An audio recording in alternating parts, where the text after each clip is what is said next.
yang berpihak. Gadis yatim yang diejek. Laras tinggal di rumah kecil peninggalan almarhum ibunya di pinggiran kota. Sehari-hari, ia bekerja di toko roti sederhana, menabung sedikit demi sedikit untuk bertahan hidup. Namun, di lingkungan itu, ia sering menjadi bahan ejekan. "Laras, jangan sok suci deh. Anak yatim miskin kayak kamu, mana pantas mimpi tinggi," kata Nita, teman sekantornya, sambil tertawa bersama teman-temannya. Laras hanya menunduk. Air matanya menetes diam-diam.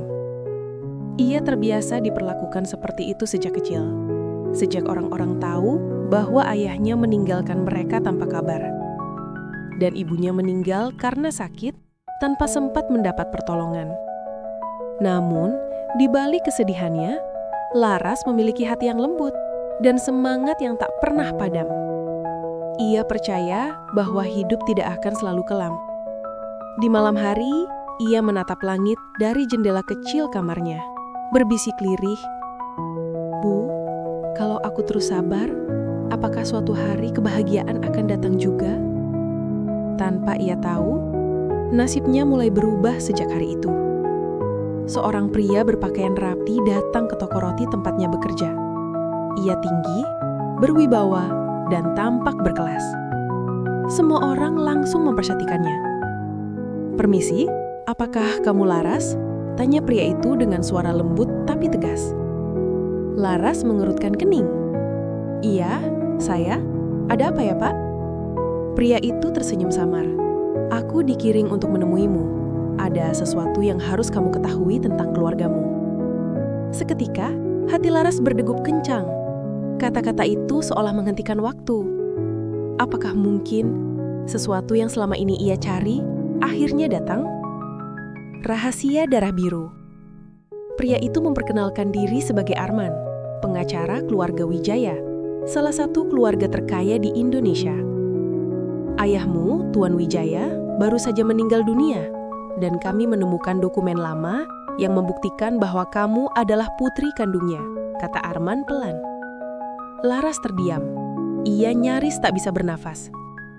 "Tidak mungkin. Ayahku meninggalkan kami waktu aku kecil. Dia tidak mungkin." Arman mengeluarkan foto lama. Seorang pria berjas memeluk seorang wanita muda dengan bayi di pelukannya. "Ini ibumu, bukan?" Air mata Laras jatuh tanpa bisa ditahan. Semua kenangan masa kecil menyeruak. Ternyata, pria yang ia kira telah melupakannya adalah orang terkaya yang pernah ia dengar dari berita. Sejak hari itu, hidupnya berubah drastis. Ia dibawa ke rumah megah keluarga Wijaya di Jakarta. Para pelayan menyambutnya dengan hormat. Namun, tatapan sinis dari tante-tantenya membuatnya tak nyaman. "Masa iya gadis miskin ini anak kakakku?" bisik salah satu dari mereka dengan nada meremehkan.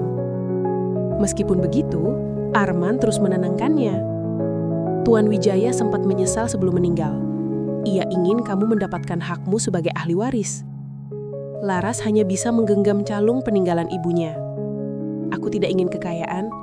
Aku hanya ingin tahu kenapa ia pergi." Arman tersenyum lembut. "Mungkin kamu akan menemukan jawabannya bersama seseorang yang ditinggalkan ayahmu untuk menjagamu."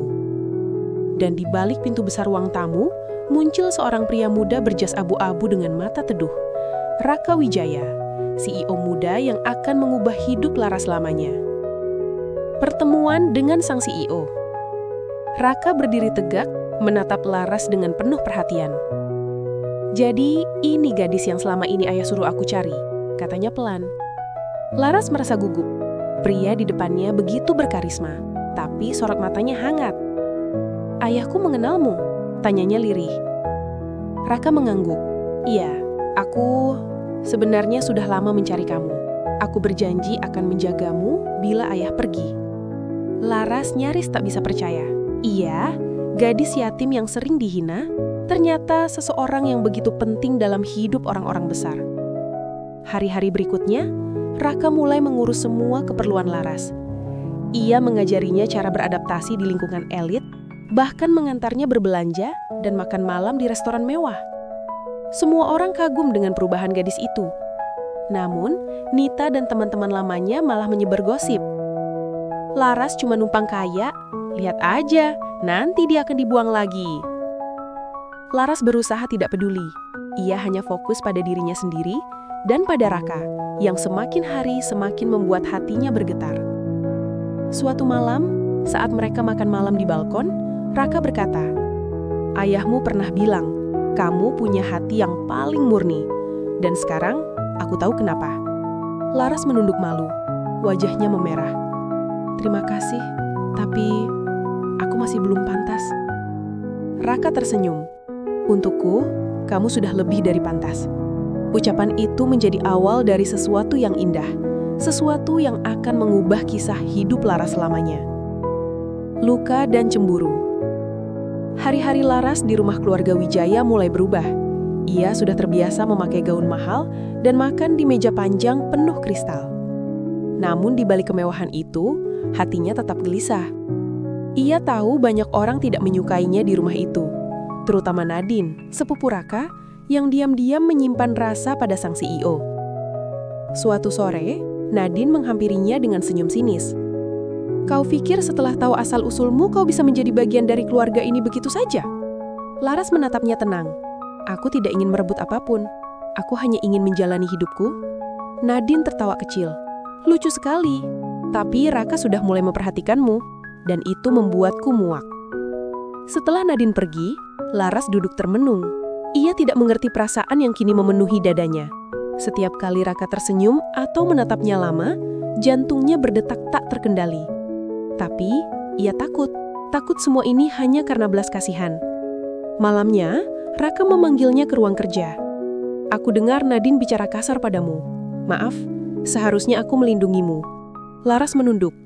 "Tidak apa-apa, aku sudah terbiasa dipandang rendah." Raka mendekat, matanya menatap lembut. "Kau tidak pantas diremehkan, Laras. Kau kuat dan kau berharga." Kata-kata itu membuat Laras meneteskan air mata. Untuk pertama kalinya dalam hidupnya, ada seseorang yang benar-benar melihatnya. Dan malam itu, dalam keheningan, tumbuh perasaan yang tidak bisa mereka sangka lagi. Pertunangan yang mengejutkan. Beberapa minggu kemudian, Raka memutuskan sesuatu yang mengguncang seluruh keluarga Wijaya. Dalam jamuan makan besar, ia berdiri dan berkata lantang, "Aku ingin bertunangan dengan Laras Wijaya." Ruangan langsung hening. Nadine menjatuhkan gelasnya, sementara bibi-bibi Laras saling berpandangan tak percaya. "Apa kau gila, Raka? Dia baru saja datang ke rumah ini," bentak salah satu dari mereka. Namun Raka tetap tenang. "Aku tahu siapa dia. Dia bukan hanya pewaris keluarga Wijaya, tapi juga wanita yang mengubah hidupku." Laras membeku. Ia nyaris tidak bisa bicara. "Raka, kau serius?" Raka menatapnya dalam. "Sangat serius." Pertunangan itu diumumkan di media keesokan harinya. Dunia gempar. Seorang gadis yatim yang dulu diejek miskin, kini menjadi tunangan CEO muda paling berpengaruh di negeri itu. Nita, yang dulu menertawakannya, menangis membaca berita di ponselnya. Tidak mungkin. Laras. Namun di balik kebahagiaan itu, Laras masih dihantui rasa takut. "Raka, aku takut orang akan menganggap aku hanya memanfaatkanmu." Raka menggenggam tangannya lembut. "Biar mereka bicara.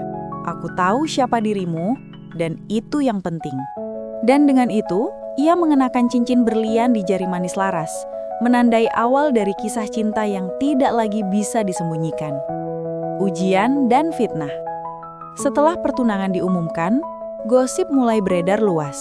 Media mulai mengulik masa lalu Laras, menulis cerita-cerita palsu bahwa ia wanita licik yang merebut perhatian Raka demi kekayaan. Raka berusaha menenangkan situasi, namun tekanan publik begitu besar. Sementara itu, Nadine tidak tinggal diam. Ia bekerja sama dengan salah satu media gosip untuk menjatuhkan Laras. Suatu hari, muncul berita palsu. Tunangan Raka Wijaya tertangkap bersama pria misterius di kafe mewah. Raka marah besar, tapi bukan pada Laras, melainkan pada orang-orang yang berusaha menghancurkannya. Namun Laras hanya bisa menangis di kamarnya. "Aku tidak kuat, Raka. Semua orang membenciku." Raka mendekat, memeluknya erat. "Aku di sini. Aku tidak akan biarkan siapapun menyakitimu lagi." Pelukan itu membuat Laras merasa aman untuk pertama kalinya sejak kehilangan ibunya. Tapi badai belum usai. Suatu malam, Nadine datang dengan wajah pura-pura iba. Raka hanya kasihan padamu, Laras. Dia tidak benar-benar mencintaimu. Laras hampir percaya, sampai keesokan harinya, Raka mengumumkan sesuatu di depan semua orang. Mulai hari ini, Laras bukan hanya tunanganku, ia calon istriku. Ucapan itu menghancurkan semua keraguan. Dan di balik tepuk tangan yang menggema, Laras tahu, cintanya akhirnya diterima sepenuhnya. Manja dalam cinta. Sejak hari itu, Laras hidup seperti dalam mimpi. Raka memperlakukannya dengan penuh kasih sayang dan perhatian. Setiap pagi, pria itu menyiapkan sarapan sendiri untuknya. "Aku mau kamu makan yang kubuat," katanya sambil tersenyum hangat. Laras tertawa, "Tapi kamu CEO besar, masa masak buat aku?" "Untukmu, aku mau jadi apapun," jawabnya ringan. Ia dimanjakan setiap hari, gaun baru, perjalanan liburan, hingga bunga segar yang selalu ada di meja kamarnya. Namun bagi Laras, kemewahan itu bukan yang terpenting. Ia hanya bahagia karena ada seseorang yang tulus mencintainya. Suatu malam, mereka duduk di taman rumah besar itu. Angin lembut berhembus dan bintang-bintang berkilap indah. "Kalau ibu masih hidup, pasti beliau bahagia melihatku seperti ini," ucap Laras lirih. Raka menggenggam tangannya. "Aku yakin ibumu tersenyum dari atas sana. Karena akhirnya kamu bahagia." Laras menatapnya dalam. "Terima kasih, Raka, karena mencintaiku tanpa melihat masa laluku." Raka menyenyum lembut.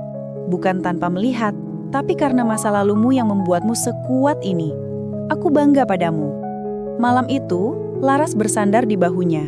Untuk pertama kalinya, dunia terasa tenang dan sempurna. Akhir bahagia sang putri. Hari pernikahan tiba. Istana keluarga Wijaya dihiasi bunga putih dan kristal berkilau. Semua tamu penting hadir, termasuk media nasional. Saat Laras melangkah dengan gaun putih yang indah, semua mata terpaku padanya. Gadis yatim yang dulu diejek, kini berdiri anggun bak seorang putri. Raka menatapnya penuh cinta di depan altar. "Dulu aku mencari seseorang untuk kujaga. Tapi ternyata kamulah yang menjaga hatiku." Laras menahan air mata. "Dan dulu aku pikir tidak ada yang akan mencintaiku. Tapi kamu membuatku percaya lagi pada cinta." Mereka saling bertukar cincin diiringi tepuk tangan meriah. Bahkan orang-orang yang dulu meremehkan Laras, kini menunduk malu. Setelah upacara, Raka mengangkat wajahnya dengan lembut. "Mulai hari ini, kau bukan lagi gadis yang ditinggalkan dunia. Kau adalah permaisuri hidupku." Laras senyum bahagia, menatap langit seolah berbicara pada ibunya. "Bu, aku tidak lagi sendiri."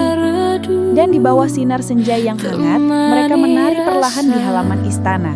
Disaksikan seluruh keluarga dan para tamu. Cinta mereka menjadi bukti bahwa takdir bisa berubah. Bahwa seorang gadis yang dulu diejek bisa menjadi putri sejati. Bukan karena harta, tapi karena cinta yang tulus dan suci.